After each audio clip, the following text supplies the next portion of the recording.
बन जाई उनकर सेहत जेकर तबीयत हुई बिगड़ी, बन जाई उनकर सेहत जिनकर तबीयत हुई बिगड़ी। आप सबके मुबारक हो त्योहार ये खिचड़ी, आप सबके मुबारक हो त्योहार ये खिचड़ी।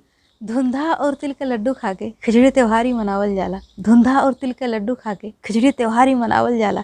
गोरखनाथ मंदिर जाई जाई खिचड़ी चढ़ावे चाहे पड़ी कितनो पाला, गोरखनाथ मंदिर जाई जाई खिचड़ी चढ़ावे चाहे पड़ी कितनो पाला। कौड़ा पे बैठ के खिचड़ी के मजा लेवल जाई, कौड़ा पे बैठ के खिचड़ी के मजा लेवल जाई। ये त्योहार हवे ये दुनिया में सबसे आला, खिचड़ी त्योहार हवे दुनिया में सबसे आला। खिचड़िया के औते ही धुंधा पर आए लागल, खिचड़िया के औते ही धुंधा पर आए लागल। मेहरारून के निकरे लागल नया नया गोड़े का छागल, मेहरारू के निकरे लागल नया नया गोड़े का छागल।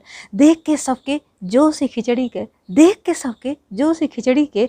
ठंडी तो वही दिनवे से भागल, ठंडी तो वही दिनवे से भागल। चाहे बटुली भदेली में बनावा चाहे चढ़ावा तू हड़िया, चाहे बटुली भदेली में बनावा चाहे चढ़ावा तू हड़िया। आज के दिन तो खाइल जाई हम सब मिलके खिचड़िया, आज के दिन तो खाइल जाई हम सब मिलके खिचड़िया। गोरखनाथ मंदिर में जात बा सभी खिचड़ी चढ़ावे, गोरखनाथ मंदिर में जात बा सभी खिचड़ी चढ़ावे। यह त्योहार का सब रीत रिवाज हर केहू अपनावे, यह त्योहार का रीत रिवाज हर केहू अपनावे। खिचड़ी महापर्व के सबके बहुत बहुत शुभकामनाएं, खिचड़ी महापर्व के सबके बहुत बहुत शुभकामनाएं।